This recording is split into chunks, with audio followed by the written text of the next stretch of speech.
మన ప్రభువును రక్షకుడైన యేసుక్రీస్తు నామములో అందరికీ రెండు శుభాలు వందనం తెలియజేస్తున్నాను. పిల్లారా ఇంత బాగున్నారు కదా.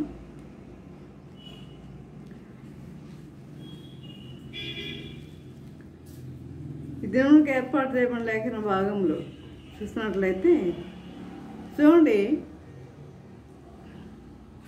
సహజంగా మనము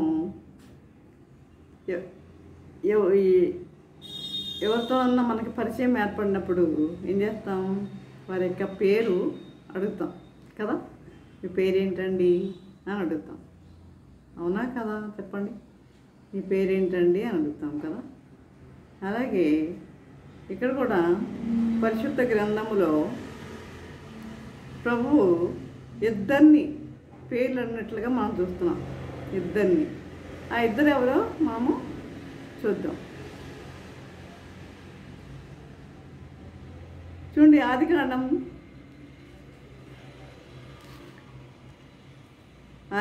చూసినట్టయితే 32వ అధ్యాయంలో చూసినట్లయితే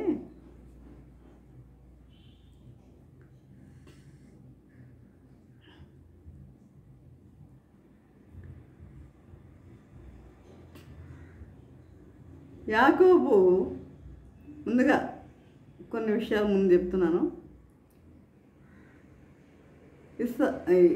యాకోబు ఏం చేశాడంటే తన అన్నని మోసం చేశాడు, తండ్రిని మోసం చేశాడు కదా.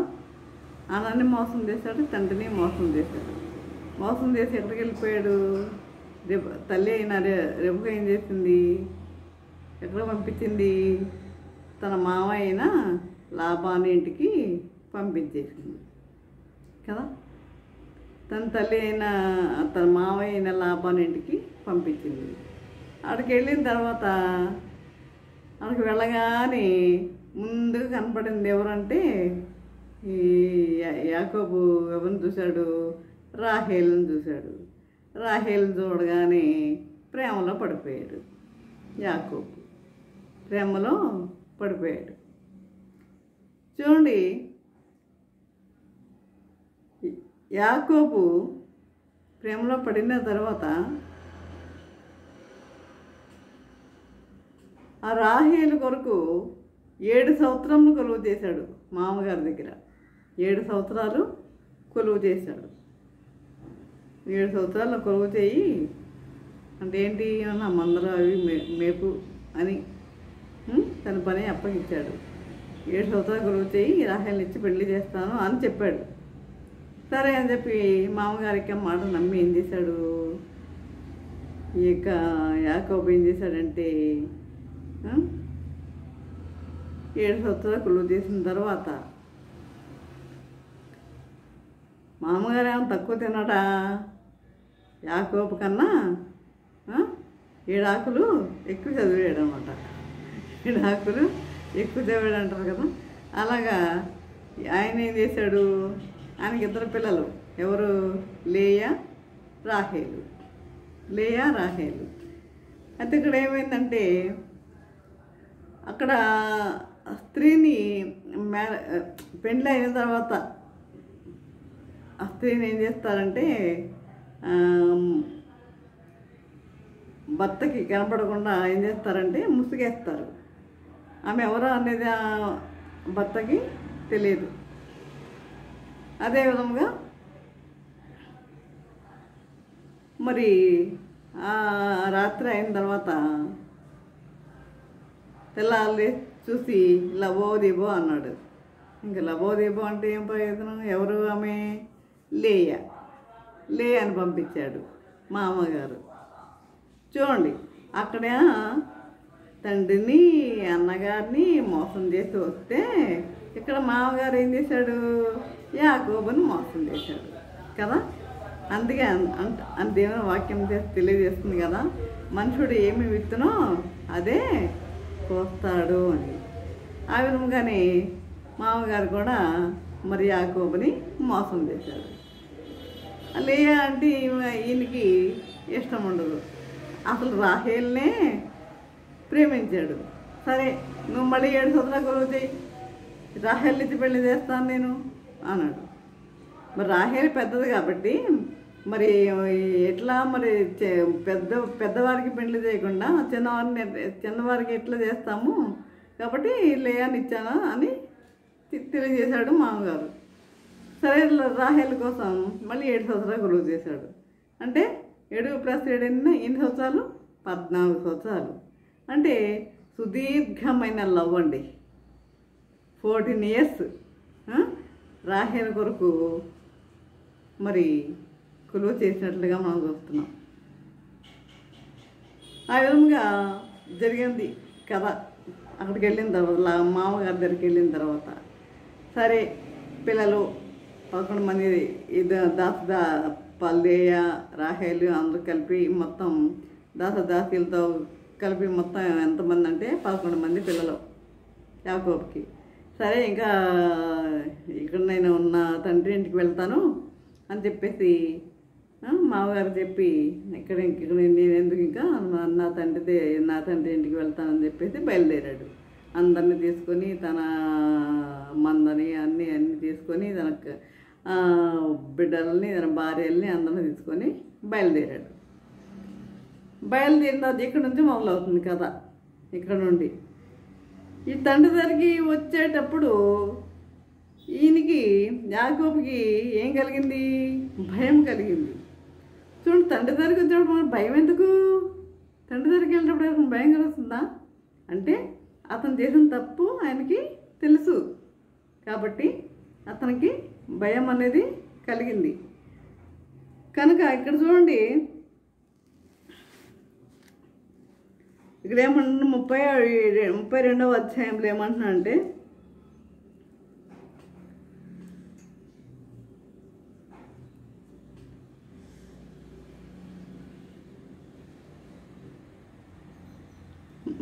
అధ్యాయము 5వ వచనంలో నాకు పశువులు గాడిదలు మందలు దాసి జనమును కలరు.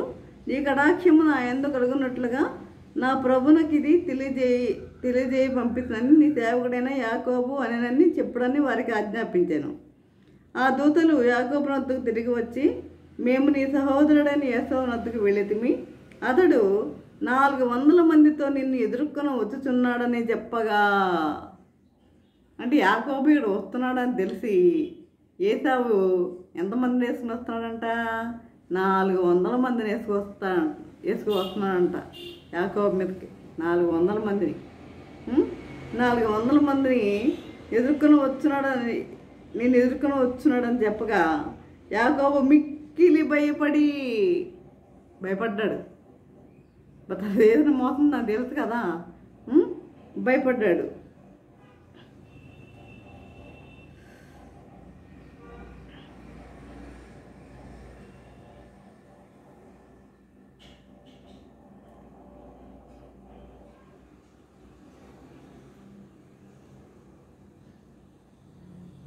యాకోబు మిక్కిలి భయపడి తొందరపడి ఏసావు ఒక గుంపు మీదకి వచ్చి దాన్ని హతం చేసిన ఎడల మిగిలిన గుంపు తప్పించుకొని పోవని అనుకుని ఏం చేశాడంటే తనతో ఉన్న జనులను, మందలను, పశువులను, ఒంటెలను 2 గుంపులుగా విభాగించాడు. తన దగ్గర ఉన్న వాటిని 2 భాగాలుగా విభజించాడు అన్నమాట. అప్పుడు యాకోబు, నా తండ్రి అయిన అబ్రహాము దేవా, నా తండ్రి అయిన ఇస్సాకు దేవా, నీ దేశమునకును నీ బంధువుల యొద్దకు తిరిగి వెళ్ళుము. నీకు మేలు చేసేదాన్ని నాతో చెప్పిన యెహోవా, నీవు నీ సేవకునికి చేసిన సమస్తమైన ఉపకారములకును సమస్త సత్యమునకును అపాత్రుడను. ఎట్టనగా నా చేతికర్రతో మాత్రమే ఈ యోర్దాను దాటితిని. ఇప్పుడు నేను 2 గుంపులైతిని. నా సహోదరుడైన ఏసావు చేతి నుండి దయచేసి నన్ను తప్పించుము. నా సహోదరుడైన ఏసావు చేతి నుండి దయచేసి నన్ను తప్పించుము. అతడు వచ్చి పిల్లలతో తల్లిని నన్ను చంపునేమో అని అతను భయపడుచున్నాను. నేను నీకు తోడై నిత్యముగా మేలు చేయుచు విస్తారముగట వలన లెక్కింపలేని సముద్రపు ఇసుక వలె నీ సంతానము విస్తరింపజేయునని సెలవిచ్చితివే. నీ సంతానమును ఏం చేస్తాను అంట ప్రభు? లెక్కింపలేని సముద్రపు ఇసుక వలె నీ సంతానం విస్తరింపజేస్తానని సెలవిచ్చావు కదా. ఇప్పుడేంటి మరి ఏసావు 400 మందిని నా మీదకి తీసుకుని వస్తున్నాడు అని ప్రభుతో మరి ప్రార్థిస్తున్నట్లుగా మనం ఇక్కడ చూస్తాం. తర్వాత ఇక్కడ చూడండి 22వ వచనంలో 32వ అధ్యాయంలో 22వ వచనంలో, ఆ రాత్రి అతడు లేచి తన 2 భార్యలను తన 2 దాసీలను తన 11 మంది పిల్లలను తీసుకుని యబ్బోకు రేవు దాటిపోయాను. యాకోబు వారిని తీసుకొని ఆ ఏరు దాటించి తనకు కలిగినంతయు పంపించి వేశాను. యాకోబు ఒక్కడే మిగిలిపోయాను. అందరిని పంపించేశాడు. యాకోబు ఒక్కడే అక్కడ మిగిలిపోయాడు. ఒక నరుడు తెల్లవారు వరకు అతనితో పెనుగులాడాను. తెల్లవారు వరకు అతనితో పెనుగులాడాను. తాను అతను గెలవకుండా చూసి తొడగూటి మీద అతన్ని కొట్టాను. అప్పుడు అతడు ఆయనతో పెనుగులాడటం వలన యాకోబు తొడ గూడు వసిలెను. ఆయన తెల్లవారుతున్నది కనుక నన్ను పోనిమ్మనగా, తెల్లవారుతుంది నన్ను పోనిమ్మని చెప్తుంటే ఆ ప్రార్థనలో ఈ యాకోబు పోట్లాడింది కూడా ఎవరితో అంటే దేవదూతతోనే,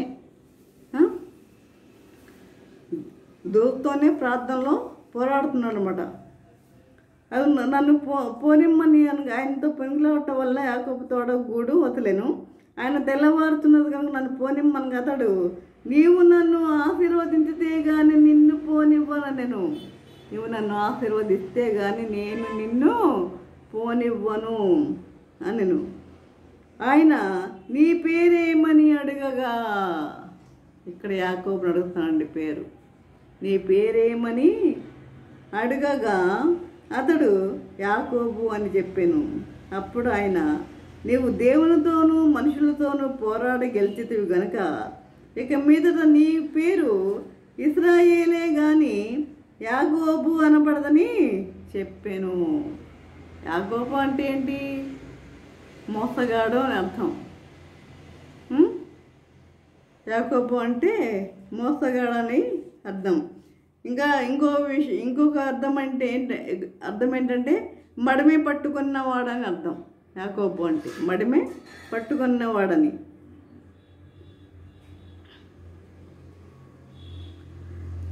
ఈ విధంగా యాకోబుని దేవుడు పేరడిగినట్లుగా మనము చూస్తున్నాం. మరి ఇంకా రెండవ వ్యక్తి ఎవరు చూద్దాం. రెండవ వ్యక్తి ఎవరంటే మార్కు సువార్త 5వ అధ్యాయము 9వ వచనం చూసినట్లయితే, మార్కు సువార్త 5వ అధ్యాయము 9వ వచనము.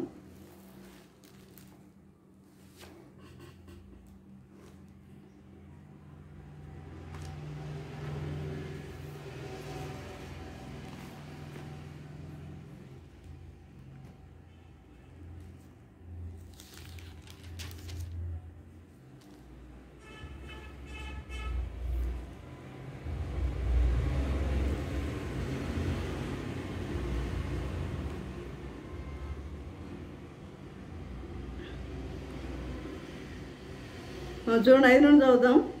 వారు సముద్రంలో గెత్తనున్న గెరాసీన్ల దేశంలోకి వచ్చిరి. ఆయన దోణి దిగగానే అపవిత్రాత్మ పట్టిన వాడు ఒకడు సమాధుల్లో నుండి ఆయనకు ఎదురుపడెను. వాడు సమాధుల్లో వాసం చేసేటవాడు. వాడు ఇంట్లో ఉండేవాడు కాదు, ఎప్పుడూ కూడా సమాధుల్లోనే ఉండేవాడు అన్నమాట. సంకెళ్ళతోనే నేను ఎవడును వారిని బంధింపలేకపోయాను. సంకెళ్ళతో కూడా అతనిని బంధింపలేకపోయేవారు. పలుమారు వాని కాళ్ళకును చేతులకును సంకెళ్ళు వేసి బంధించిన వాడు ఆ చేతు సంకెళ్ళు తెంపి కాలి సంకెళ్ళను తుక్తినీలుగా చేసిన గనుక ఎవడును వానిని సాధుపరచలేకపోయాను. ఎవడును అతన్ని అతని కంట్రోల్ అంత అదుపు చేయలేకపోయేవారు అన్నమాట. వాడు ఎల్లప్పుడూ రాత్రి పగళ్ళు సమాధుల్లోనూ కొండల్లోనూ కేకలు వేయచ్చు తాను రాళ్లతో గాయపరుచుకొనుచూ ఉండెను. ఎల్లప్పుడూ తాను గాయపరుచుకొనుచు కేకలు వేసుకొనుచు రాళ్లతో గాయపరుచుకొనుచూ ఉండెను. వాడు దూరం నుండి యేసును చూచాడు. దూరం నుండే యేసును చూచి పరిగెత్తుకుని వచ్చి ఆయనకి నమస్కారం చేసి, యేసు, సర్వోన్నతుడైన దేవుని కుమారుడా, నాతో నీకేమి, నన్ను బాధపరచకుమని దేవుని పేరట నీకు ఆనబెట్టుచున్నానని బిగ్గరగా కేకలు వేశాను. నాతో నీకేం పని? నన్ను బాధపరచకుమని బిగ్గరగా కేకలు వేశాను. ఎందుకనగా ఆయన అపవిత్రాత్మ ఈ మనిషిని విడిచిపోమ్మని వానితో చెప్పాను. ఈ మనిషిని విడిచిపోమ్మని ఆయనతో చెప్పాను. మరియు ఆయన అప్పుడు అడుగుతున్నాడు ఆ వ్యక్తిని, ఆ దెయ్యంలో పట్టిన వ్యక్తిని అప్పుడు ప్రభు అడుగుతున్నాడు, ఏమని? నీ పేరేమని వాడిని అడగగా, వాడేమంటున్నాడు? నా పేరు సేన. నా పేరేంటి? సేన. ఎలా అనగా మేము అనేకులమని చెప్పి, అనేకులమంటే ఆయనలో ఎన్ని దెయ్యాలు ఉన్నాయో 2000 వరకు ఉండవచ్చు దెయ్యాలు. అనేకులమని చెప్పి తమను ఆ దేశంలో నుండి తోలివేయవద్దని ఆయనను మిగిలిన బతిమాలుకొనెను. అక్కడ కొండ దగ్గర పందుల పెద్ద మందం మేయిచుండెను గనక ఆ పందుల్లో ప్రవేశించినట్లు మమ్మను వాటి యొద్దకు పంపమని ఆ దెయ్యములు ఆయనను బ్రతిమాలుకొనెను. ఆ దెయ్యములన్నీ బ్రతిమాలుకుంటున్నాయి, మమ్మల్ని ఆ పందుల మందలోకి తోలివేయి అని ప్రభువుని బతిమాలుకుంటున్నాయి. యేసు వాటికి సెలవీయగా అపవిత్రాత్మలన్నీ, వానిలో ఉన్న అపవిత్రాత్మలన్నీ ఇందుకెళ్ళి పందుల మందలోకి వెళ్ళిపోయినాయి. పందుల మందలోనికి వెళ్ళిపోయినాయి.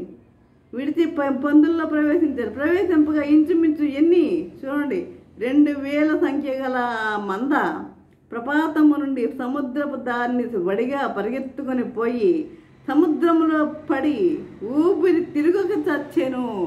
ఎన్నంట? 2000 అపవిత్రాత్మలు ఉన్నాయి ఆయనలో. అవన్నీ ఎందులో పడి చచ్చింది? సముద్రంలో పడి ఊపిరి తిరగక చచ్చాను. ఆ పందులు మేపుతున్న వారు పారిపోయి పట్టణంలోను గ్రామంలోను ఆ సంగతి తెలియజేసిరి. ఈ విషయం తెలుసుకుని భయపడిపోయి పందులు మేపుతున్న వారు ఏం చేశారు? పట్టణంలోను గ్రామంలోను ఆ విషయం అందరికీ తెలియజేస్తారు. అందరికీ కూడా తెలియజేశారు.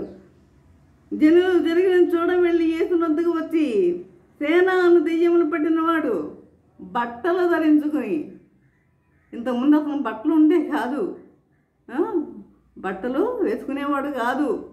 మరి ఇప్పుడు ఎలా ఉన్నాడు? సేనాను దెయ్యములు పట్టినవాడు బట్టలు ధరించుకొని స్వస్థచిత్తుడై కూర్చుండి ఉంట చూచి భయపడిరి.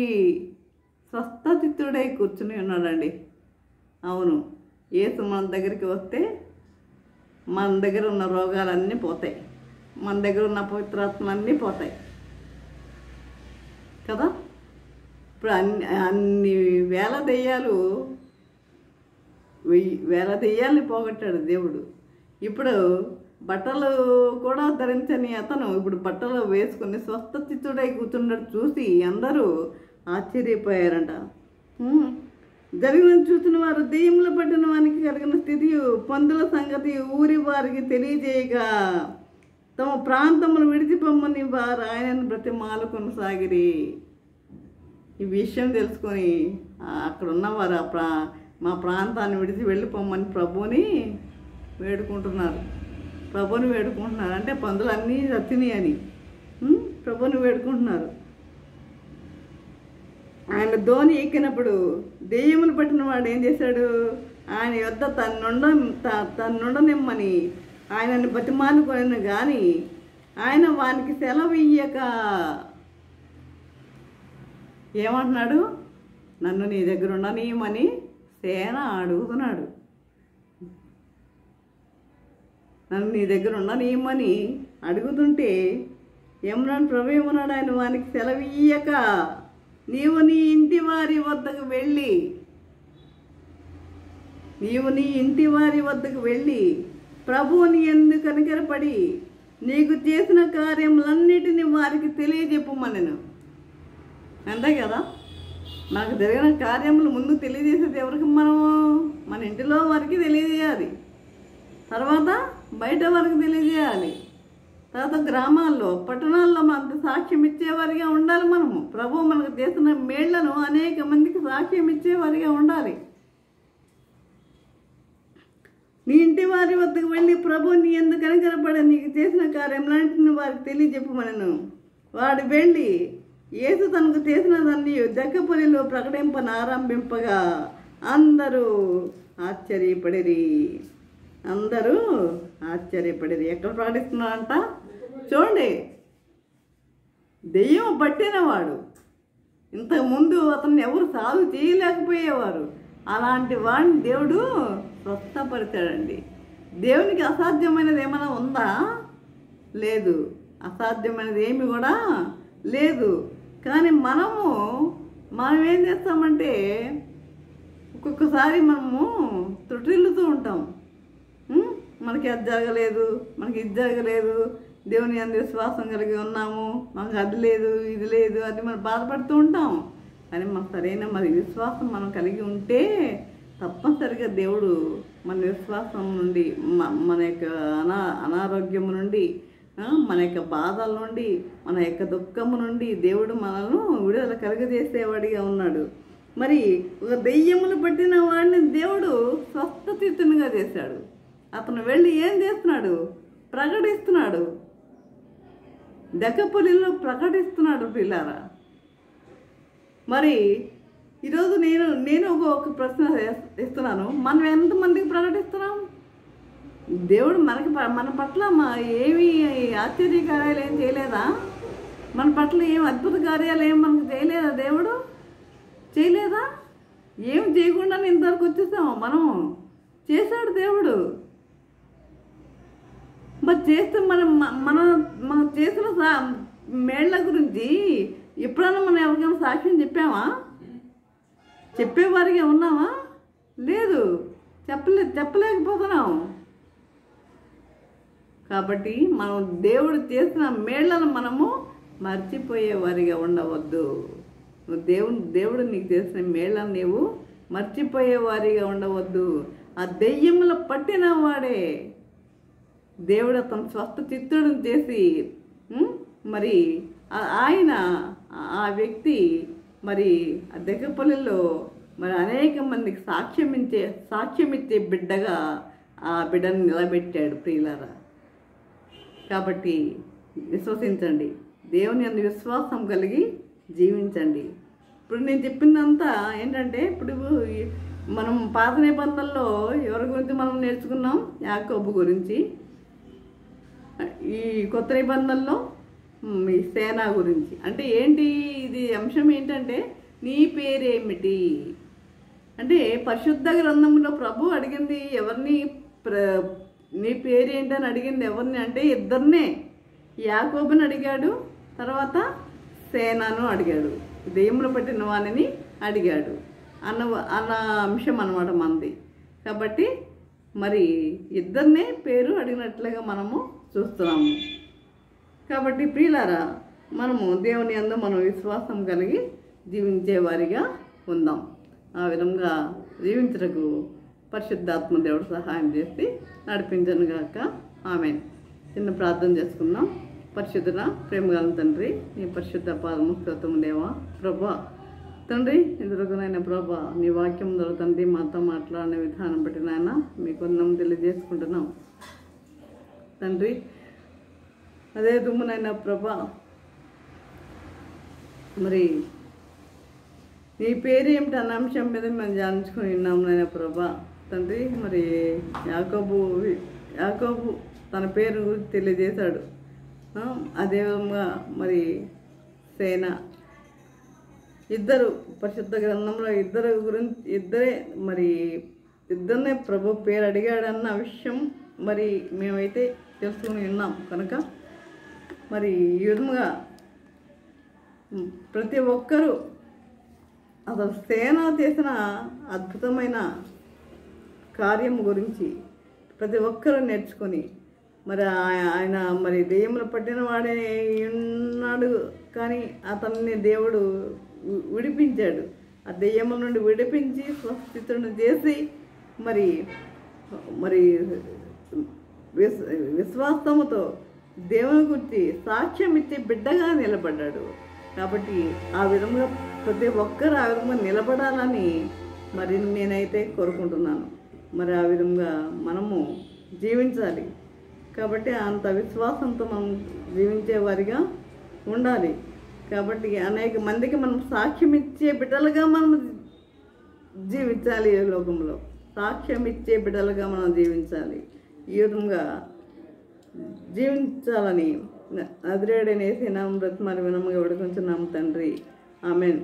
తండ్రి అయిన దేవుని ప్రేమయు కుమారుడైన యేసుక్రీస్తు కృపయు పరిశుద్ధాత్మిక సహవాసము సకల దీవుల సదాకాలము ప్రభా తండ్రి ఎంతమంది అయితే ప్రభా వాక్యం విని ప్రతి ఒక్కరికి తోడు నిలిచాను గాక. ఆమేన్ ఆమేన్ ఆమేన్.